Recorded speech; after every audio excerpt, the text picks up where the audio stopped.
Olá, aqui é o Showtime 112.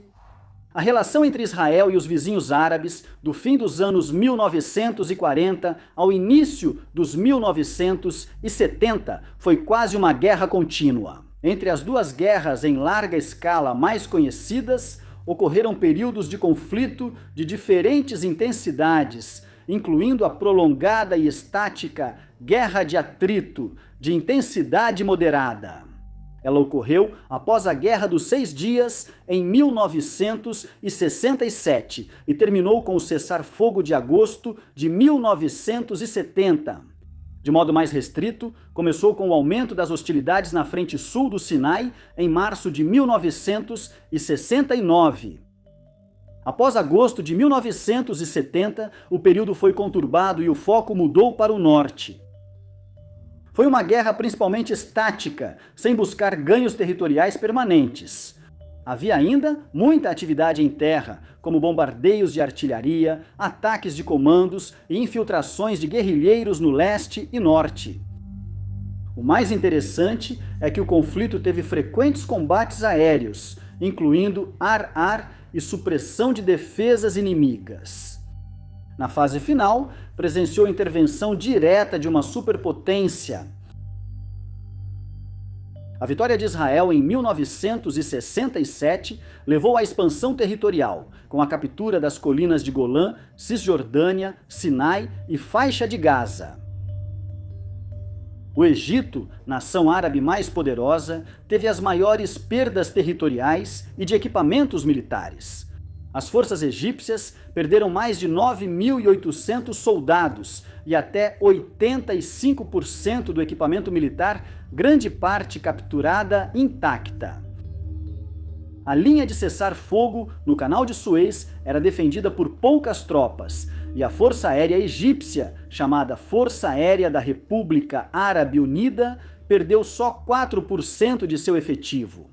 Mas uma perda de 90% da capacidade de combate, incluindo 72% dos caças e todos os bombardeiros. Das 15 principais bases aéreas, o Egito perdeu 4 no Sinai e teve que abandonar outras 2 no Canal de Suez. A defesa aérea também teve perdas. 2 sítios de mísseis S-75, SA-2 Guideline, foram destruídos no Sinai.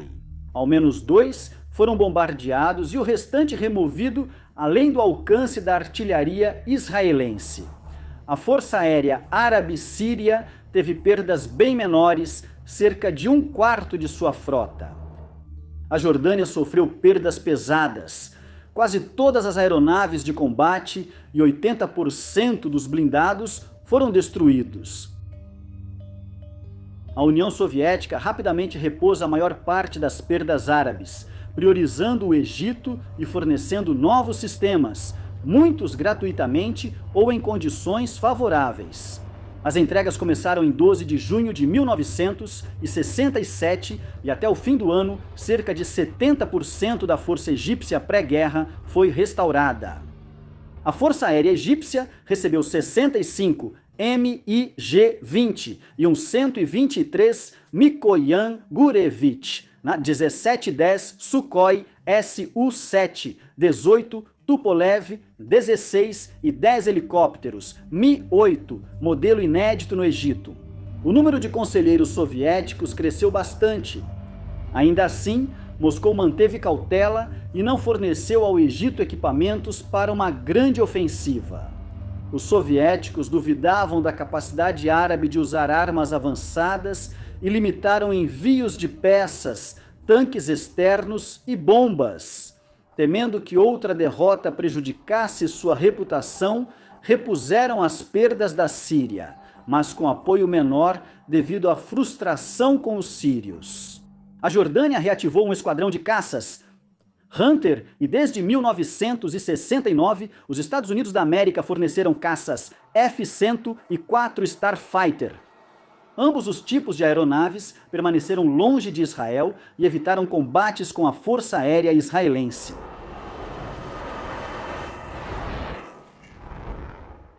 O principal caça árabe era o Mikoyan Gurevich, 21 fornecido em várias variantes. O mais antigo, o Mikoyan Gurevich 21F-13, usava apenas uma mira de radar e carregava 2 mísseis RR-3, além de um canhão de 30 milímetros. Uma arma poderosa, com apenas 60 munições suficientes para 4 segundos de disparo, a aeronave tinha pouca visibilidade traseira e autonomia muito curta. Depois, variantes como o Mikoyan Gurevich 21, PFS e o FL eliminaram as metralhadoras, consumiam mais combustível e eram mais pesadas, diminuindo a manobrabilidade. Muitas missões terminavam com reservas de combustível perigosamente baixas. Em 1969, os soviéticos entregaram o Mikoyan Gurevich 21 PFM, que trouxe de volta a metralhadora. Depois veio o Mikoyan Gurevich 21 MF, com 4 suportes para mísseis e capacidade para 3 tanques externos. Mesmo assim, o radar do Mikoyan Gurevich era pouco útil nesse teatro de operações. A interceptação controlada do solo continuava sendo essencial e a aeronave era vulnerável a danos, frequentemente pegando fogo ou explodindo após apenas alguns disparos de canhão.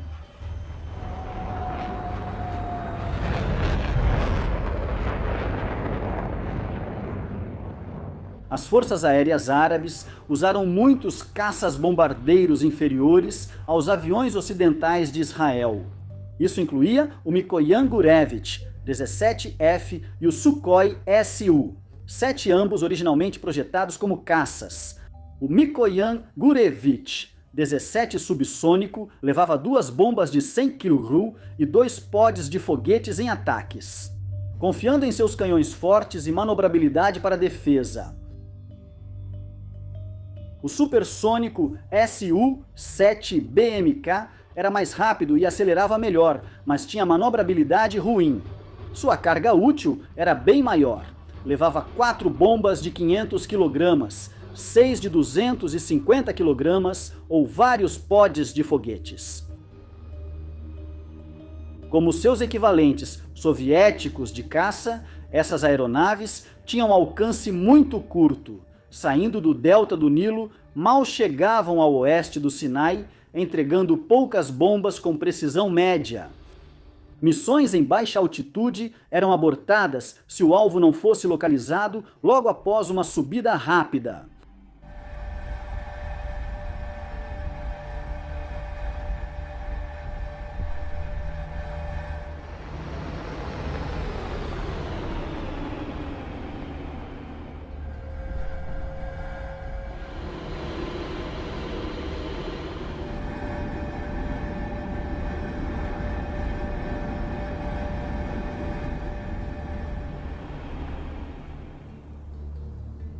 A Força Aérea de Israel se destacou na Guerra dos 6 Dias, mas pagou um preço alto, muitas vezes ignorado. 46 aeronaves de combate e 25 tripulantes foram perdidos, cerca de 23% de seus caças-bombardeiros e 9% de seus pilotos de combate. Isso foi um duro golpe para uma força aérea desse porte. Para complicar, a França, antes principal fornecedora de armas de Israel, impôs embargo sob de Gaulle. O embargo não foi total, pois alguns ministérios franceses e a indústria seguiram apoiando Israel discretamente. Peças de reposição ainda eram fornecidas, mas em menor quantidade. Alguns equipamentos foram entregues por meio de terceiros e várias aeronaves ainda foram entregues, como 3 bombardeiros Valtour, 7 helicópteros Super Frelon e 7 helicópteros Alouette. Os Estados Unidos rapidamente substituíram a França como principal fornecedor de armas para Israel. Pedidos de A4. Skyhawk foram feitos em 1966, mas as entregas atrasaram devido à guerra. O pedido pelos F-4 Phantom foi negado. Após a Guerra dos 6 Dias, os Estados Unidos da América suspenderam o embargo em outubro, provavelmente devido ao grande reabastecimento soviético ao Egito e Síria. Israel inicialmente pediu 48 A4H Skyhawks. Essa variante não tinha sistemas avançados de mira nem alerta de radar, e a capacidade de mísseis ar-ar foi retirada a pedido de Israel.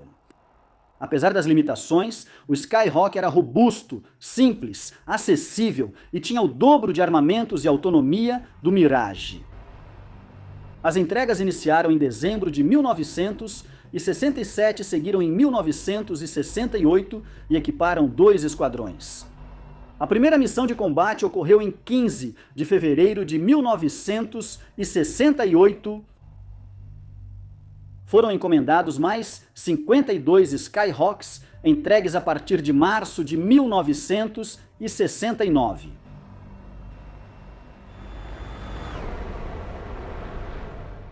Inseguro quanto à disposição dos Estados Unidos em continuar as entregas de armas e enfrentando sérias restrições orçamentárias, Israel trabalhou duro para manter e modernizar suas aeronaves francesas restantes. O Super Mystère, o primeiro caça supersônico em serviço israelense e aproximadamente comparável ao F-100 Super Sabre, passou por uma grande modernização. O motor Snecma Atar com pós-combustão foi trocado pelo Pratt e o Whitney J-52, também usado no A4H Skyhawk. Apesar de não ter pós-combustor, esse motor era mais leve, 25% mais potente, além de mais confiável e econômico.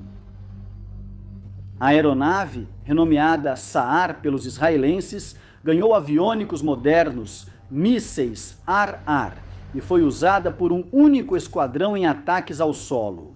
As entregas da versão aprimorada começaram em dezembro de 1969.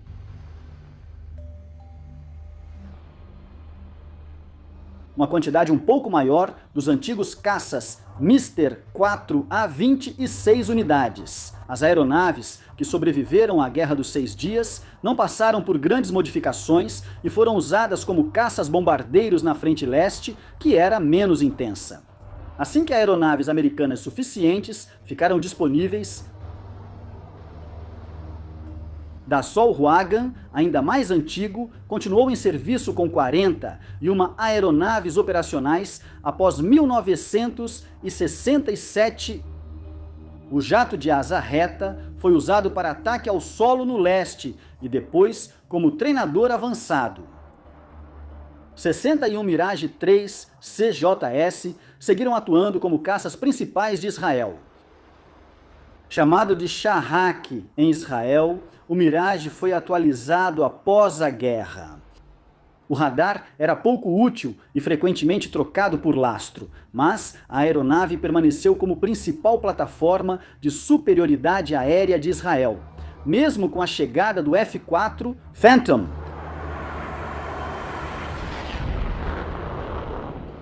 Apesar de os Estados Unidos inicialmente rejeitarem o pedido de Phantoms por parte de Israel, a persistência valeu a pena. Em outubro de 1968, Washington aceitou fornecer as aeronaves, com entregas iniciando cerca de um ano depois. O F-4 e Phantom foi um grande avanço para a Força Aérea Israelense, mas teve um alto custo. Cada A4 Skyhawk custa quase $1 bilhão. Já um F-4 custa cerca de 45 milhões. O Phantom também precisava de um segundo tripulante, um oficial de sistemas de armas, chamado de navegador pelos israelenses. Pois poucas aeronaves israelenses tinham 2 tripulantes. Antes, alguns pilotos eram treinados para funções múltiplas nessas posições temporárias, mas a aviônica do Phantom era muito mais complexa que tudo usado antes em Israel, e técnicos americanos ajudaram na manutenção e instrução. A primeira aeronave chegou em setembro de 1969 e a primeira missão de combate foi realizada em 9 de outubro. As entregas seguiram a 4 aeronaves por mês. Em novembro de 1969, formou-se um segundo esquadrão de Phantom. Apesar de o Phantom superar o Mirage, 3 em quase tudo no combate ar-ar. Possuía radar mais potente, segundo o tripulante, e capacidade para 4 vezes mais mísseis, inclusive de longo alcance. era usado principalmente na função ar-terra, onde era ainda mais dominante. Assim, os pilotos de Mirage tiveram mais vitórias aéreas que os do Phantom.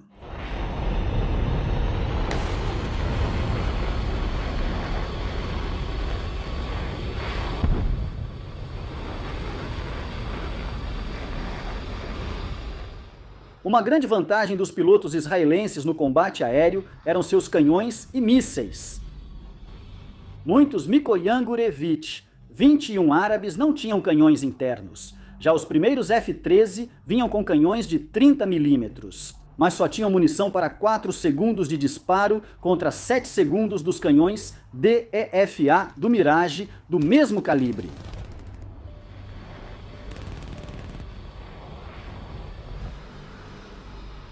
O canhão Vulcan do Phantom tinha cadência de tiro maior e munição para 6 segundos de disparo contínuo. O SHAFR, um primeiro míssil ar-ar israelense, foi usado em 1967 com resultados decepcionantes. O Shafir 2, sucessor aprimorado com ogiva de 12 kg, entrou em serviço em julho de 1969 e foi eficaz. Israel comprou mísseis AIM-9B Sidewinder dos Estados Unidos da América. A avançada AIM-9D chegou com os Phantoms e foi instalada no Mirage 3S em julho de 1970. Em 1967, as metralhadoras garantiram quase todas as vitórias aéreas israelenses, mas, ao fim da guerra de atrito, os mísseis passaram a ser maioria.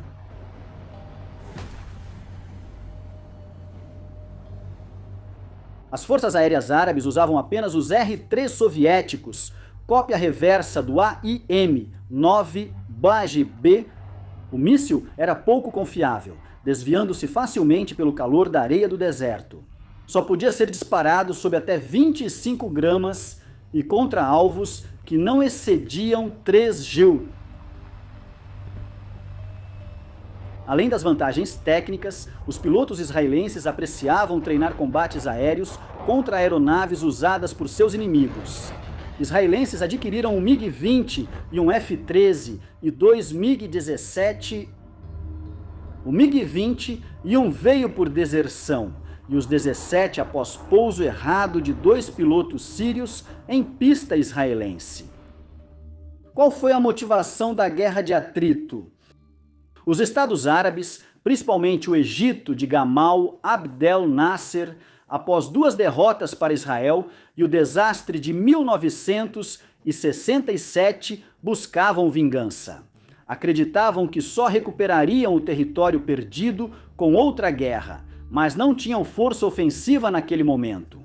Eles decidiram tornar a ocupação israelense cara, causando baixas e exigindo mobilização constante das reservas, sobrecarregando a economia de Israel. Diante de Suez, Israel logo iniciou a construção da linha Bar-Lev, uma cadeia de fortificações na margem leste do canal. Como o Egito não tinha capacidade de operações anfíbias ou construção de pontes, a linha podia ser defendida por poucas tropas. Israel queria manter os territórios capturados, pois ofereciam profundidade estratégica e poder de barganha. Após ser forçado a sair do Sinai anos antes e com garantias frágeis, Israel queria trocar terras só por concessões concretas e seguras. Ambos os lados fizeram incursões de comandos e trocaram artilharia, mas Israel tinha pouca artilharia rebocada e dependia do poder aéreo para retaliações. Isso evoluiu para ataques aéreos profundos que interceptadores egípcios não conseguiam combater. Para combater esses ataques, o Egito tentou reforçar suas defesas aéreas, especialmente os mísseis míssil superfície-ar, mas isso foi insuficiente, levando a União Soviética a intervir diretamente com baterias de míssil superfície-ar e interceptadores para apoiar o Egito. Tudo isso será tratado em episódios futuros. Você pode comentar, mas agora apenas inscritos do canal poderão fazê-lo. Por favor, evite expressar opiniões políticas ou fazer paralelos com eventos atuais. Discurso de ódio não será tolerado. Se quiser contestar algo do vídeo, cite fontes específicas. Obrigado pela compreensão e continue assistindo Showtime 112.